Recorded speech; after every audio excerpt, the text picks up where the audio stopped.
ScoreCraft is a multiplayer music game exploring online music making mediated through gameplay. It reframes a musical performance as a game session, proposing an idiosyncratic experience of play, a mixture of musicking and gaming. This duality of perspectives calls for a new approach to music making, which involves a constant negotiation between aesthetic and game-related considerations. This presentation will show how the two parallel contexts of music and games manifest themselves in ScoreCraft, with a focus on the green scroll scenario. In recent years, there's been a growing interest in drawing from games, and video games in particular, as a means to expand the possibilities of artistic expression in experimental music. Two large-scale projects that stand out are Paul Turowski's dissertation Digital Game as Musical Notation, in which he coined the term digital game piece to describe game software used to structure musical performance, and Marco Ciciliani's research project, GAP, Gamified Audiovisual Performance and Performance Practice, in which the aesthetic effect of computer game elements within the context of performance-based audiovisual compositions was investigated from 3 points of view: 1, the audiovisual composition; 2, the performer; and 3, the audience. A book based on the GAP project, titled Ludified, was published in 2021. ScoreCraft joins this endeavor to draw from games to experimental music, however with a stronger focus on multiplayer gameplay and the modular open-ended architecture, which makes it more of an environment than a single game or audiovisual piece. ScoreCraft consists of a collection of mini-games and scenarios. Each minigame requires the players to produce a different set of sounds in order to interact with the game, therefore functioning as low-level musical material. The scenarios determine how the minigames are arranged on a 2D board, organizing the low-level musical materials embedded in the minigames and driving the high-level musical form. In this presentation, we'll focus on one scenario, green scroll, and the 2 minigames it requires, Whac and touch. My intention is to propose them as case studies to address the questions: how can we translate game models to music, and how can this generate aesthetic experiences between music and games? To investigate this, we'll build on James Saunders' rules and goals in game composition, in which he suggests that there are 2 converging trajectories: games that seek to create greater agency for players by opening up or removing goals. Such games are often referred to as expressive games, and rule-based compositions that use goals and decision-making to imbue a piece with values and direction. While some games and theory suggest that expressive games are of increasing significance, game compositions are beginning to explore this from the opposite direction, using rules and goals to create purposeful play within such aestheticized spaces. And indeed, ScoreCraft is such a game composition. Thus, we'll try to identify the links between the rules and goals of ScoreCraft and the aestheticized spaces they create. In particular, we'll try to show how the rules and goals of green scroll, Whac, and touch can generate relatively determinate musical results. 5 short game sessions will be played live by ScoreCraft players from around the world, and this is a good opportunity to introduce the players we have with us today. So I'll switch to Discord. Here we have the players on screen. I'll just go by the order of the boxes. So we'll start with Asya. Hi, my screen name is going to be A6, and I'm going to be playing iPad piano and using my voice as well. Great, thank you. Next we have Yuval. Hi, I'm Yuval. My screen name will be Batzal, and I'm playing trumpet. Hi, I'm Shira, and I'm gonna use my voice. Great, thank you very much. Then we have James as Guitar Lord.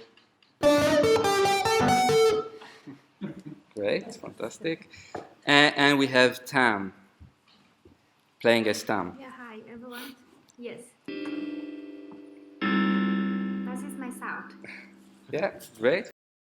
We also have Danny here, but because of technical issues that I can't access the game via the network here, he is not going to play, but he's going to stream the game for us.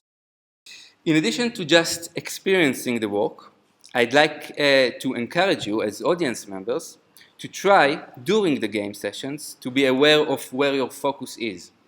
Are you focusing on the game? Are you focusing on the music? Are you focusing on both? Does your attention shift from one to the other? How often? I hope this will help us with the second question. How can this generate aesthetic experiences between music and games? Okay, we'll begin with the Whac minigame, which draws on the popular game Whac-A-Mole. The goal of the game is to eliminate targets in a 2D space where pitch is mapped to the horizontal dimension and loudness is mapped to the vertical dimension. A player is represented by a circle-shaped avatar whose position in the space depends on the pitch and loudness of the player's audio input. To eliminate a target, a player must hit it, that is, move their avatar so that its center is within the target.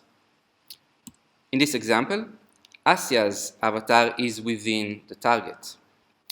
So we expect that players will try to play sounds whose pitch and loudness are within the range determined by the position and size of the targets.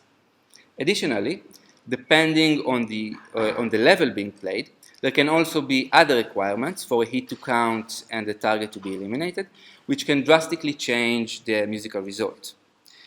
We look at 3 Whac levels, all required for the green scroll scenario. And we'll start with long Whac. In long Whac, there is just one additional requirement. A player has to stay within a target for at least 2 seconds continuously for a hit to count. And let's watch now a long Whac game where the players are aiming to hit 5 targets.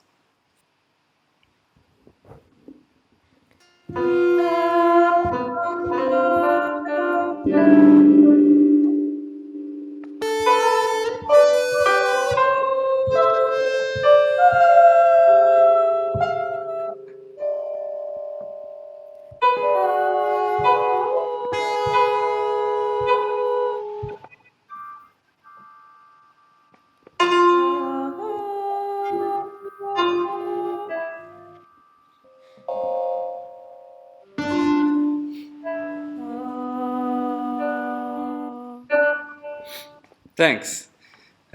You can see that this additional requirement that players must stay within targets for at least 2 seconds has a noticeable effect on the musical result. Players mostly play long, stable notes, trying their best not to glitch outside the target, which resets the timer. Of course, players aren't always successful, therefore failure is part of the musical result of the game. It may take multiple attempts until a player eliminates a target, and the musical consequence is that the time players spend trying to play within the range defined by a target is usually longer than the minimum duration of time specified in the instructions, depending on the skill level of the player and the size and position of the target. Turovsky discusses failure in his dissertation. Asking a classically trained musical performer to literally play during a performance can be problematic, despite the fact that play is the de facto descriptor for such an activity. Traditionally, performers undergo rigorous training within a paradigm that does not tolerate failure. As such, it is understandable how being put into a situation where failure is likely might cause performer anxiety. One way to overcome this issue is to distinguish between failure in the game and failure in the performance. Failure is part of any game and should be taken into account as a possible outcome. In fact, game designers work extra hours to balance between challenge and ease, as a game without failure quickly becomes boring. We draw here on Bernie de Koven's concept of the well-played game, which, according to de Koven, happens when players care more about fun than winning. De Koven explains that the crux of his study, the ultimate, the veritable pivot about which his book is hung, is that there's a difference between playing to win and having to win. And we can connect this to failure, because when playing to win, failure is an option. When having to win, it's not. We'll now look at the second level, which is short Whac. In this level, players must play short notes in order to hit targets. So we discard the requirement to stay within a target for 2 seconds and replace it with a few others. First, players must make sounds shorter than 0.9 seconds. If they exceed this duration, their avatar turns into an X and stops responding until they are silent. Second, players must be silent between sounds, in this case for at least 1 second. This value determines the tempo and density of the resultant musical texture. Again, if players don't comply and wait less than the specified time, their avatar turns into an X and stops responding until they are silent. How long should they be silent? In this level, 1.5 times the duration of silence required between sounds, so 1.5 seconds. This value determines the severity of the penalty imposed on players not following this and the previous instructions.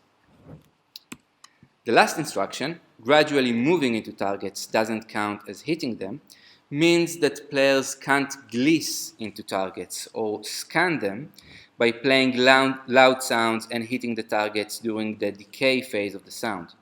In other words, players have to immediately play a sound within the range of pitch and loudness specified by the target's position and size. Let's watch a short Whac game where again the players are aiming to hit 5 targets.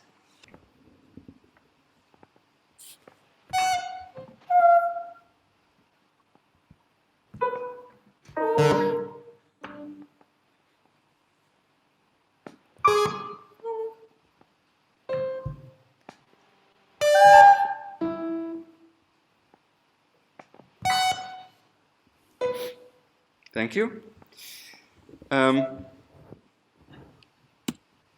The third and last Whac game level we're going to look at is called Tiny Whac. In Tiny Whac, we discard all the additional requirements mentioned above, so players just have to move their avatar to any point within a target to hit it. The challenge is that the targets are extremely small. Players have to play notes within a range of 1/3 of a semitone and 2.5 dB. Okay?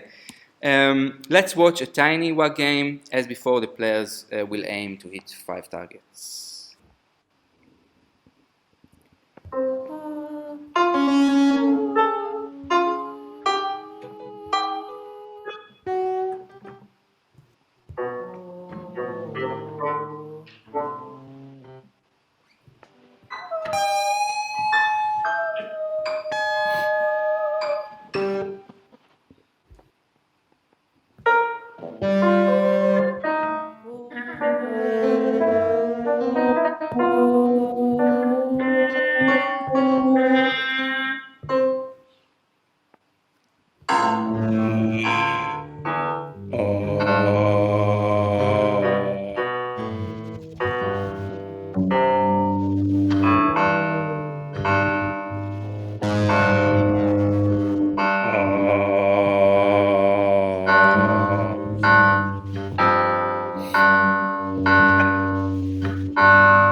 Okay, thank you.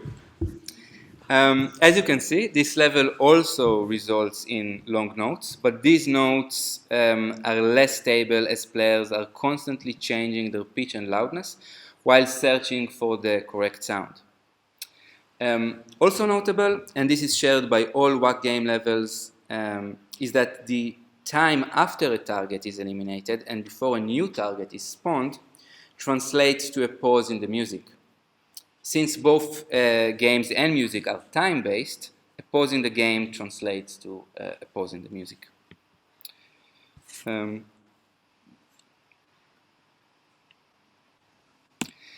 The green scroll scenario requires another minigame, touch. And touch also takes place in a 2D space, but this time the space is governed by the rules of physics. The goal of the game is to touch a given number of targets in a prescribed order. A player is represented by a circle-shaped body, and audio features extracted from the player's audio input are mapped to polar parameters describing the movement of the body. Touch supports different mappings of audio features, but for the green scroll scenario we just need one. In this mapping, players have to play short pitch sounds to give thrust to their avatar's body, and the direction of the thrust is determined by the pitch class of the short sound being played. You can see that this takes advantage of the circular nature of pitch class. The challenge is that sometimes high pitches result in moving down or left, and low pitches result in moving up or right, which can be confusing. One solution is to think in terms of clockwise and counterclockwise rotation.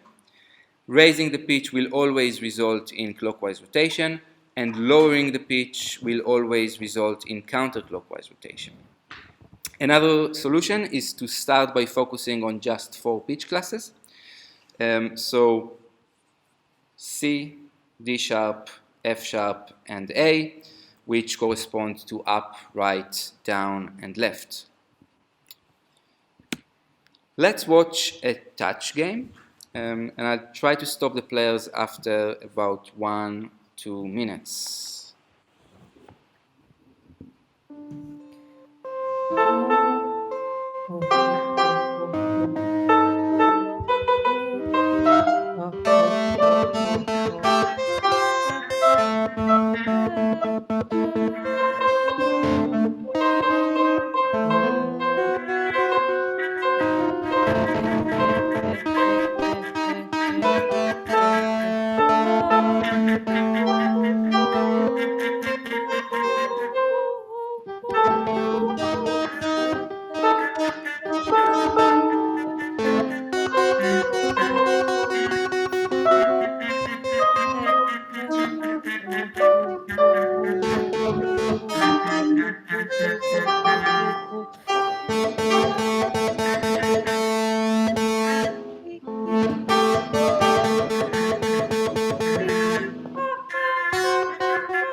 Okay, we'll stop now, thanks. You can see that we get a very distinctive staccato texture. The direction from one target to another determines the pitch class, and the distance between the targets determines the duration, at least supposedly. In reality, the physics simulation adds an extra layer of mediation, which complicates things, as avatars can collide with one another, as well as push targets and move them around the space. Thus, it's difficult to predict the exact pitch classes the players will play. It's easier to see a higher level link between the arrangement of targets and the music, such as if targets are close to one another, we can expect that players will change the pitch class they play more often than if the targets are far away from one another.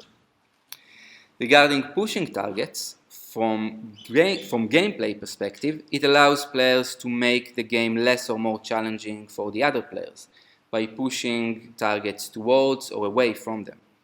Also, pushing a target far away involves playing the same pitch class over and over for a long period of time. The exact pitch class will vary, but the overall musical effects will not. We are now ready to look at the green scroll scenario. A ScoreCraft scenario takes place on a 2D board.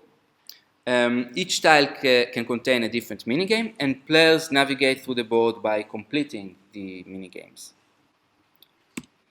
Some scenarios, green scroll included, begin with an empty or partly empty board, in which case, as players can only move to a tile if it contains a minigame, the players have inventories with minigames they can place on the empty tiles to which they want to move. Also, usually players can only move to adjacent tiles, therefore the arrangement of the minigames on the board is significant. Ciciliani, in his article Virtual 3D Environments as Composition and Performance Spaces, suggests that, in musical terms, the connecting pathways and separating obstacles in a virtual environment define sound sequences and time relations. This also applies to a ScoreCraft board. The way minigames are arranged on the board defines which sequences of minigames are possible. As minigames have musical materials embedded in them, this arrangement also defines the possible sequences of the corresponding musical materials. Thus, spatial proximity on the board translates to potential temporal proximity in the high-level musical form generated by this scenario. In green scroll, the scroll part in the title refers to an oblong board shape where players start on the left end of the board and need to get to its right end. Green scroll supports different number of players, teams, and customizable scroll length, number of obstacles, and number of gates. Obstacles are tiles on the board the players can't move to. And gates are touch minigames the players must pass through. Apart from obstacles and gates, a green scroll board starts empty. Each player gets a number of long Whac, short Whac, and tiny Whac minigames they can place on the board and play in order to get to its right end. A unique feature of the long and short Whac minigames in green scroll is that they transform every time a player eliminates a target. In long Whac, the minimum duration players have to stay within targets start as 2 seconds and increases by 1 second every time a player eliminates a target. In short Whac, the minimum duration of silence between hit attempts starts as 1 second and increases by 2 seconds every time a player eliminates a target. Because of that, in green scroll, players will usually prefer to move through an empty tile than through a Whac minigame placed by another player. However, sometimes obstacles make it impossible for all players to move through empty tiles. For example, here in the second column, there is one obstacle. Therefore, at least one of the 4 players will have to pass through a Whac game placed by another player, in which progress is likely to be slower. Overall, all players will play a sequence of Whac minigames divided by a few touch minigames. As each player navigates through the board independently, we get polyphonic music. Let's watch now a green scroll game, which will be the last demo for today.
Oh. Oh. Oh.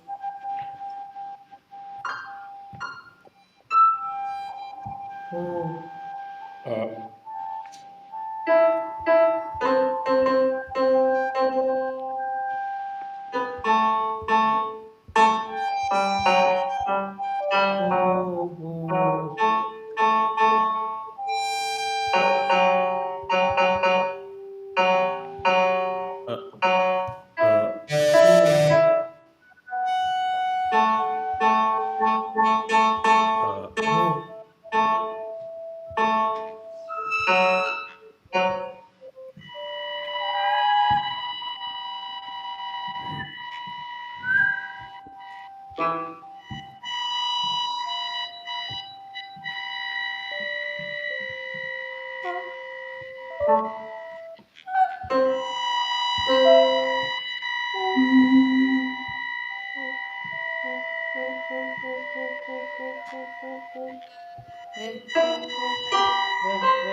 Ah.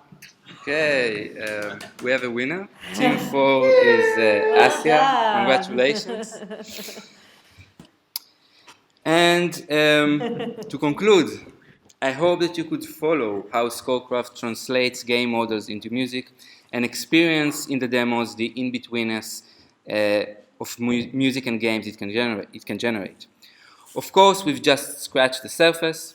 On the theoretical side of things, further work is needed to synthesize a more general theory about translating game models into music. In particular, a systematic review of the growing body of game pieces and music games would help map the wide ranges of approaches to composing games and using game design and music composition, and the similarities and differences between them. On the practical side of things, there is much more to explore in ScoreCraft. There are currently 7 minigames and 7 scenarios. We just looked at 2 minigames and 1 scenario, and the project is still under active development. If you are interested to learn more about ScoreCraft and even participate in a playtest or play the games with your friends and colleagues, then feel free to get in touch with me. That's my contact details, and I'd like to thank you very much for your attention. Thank you.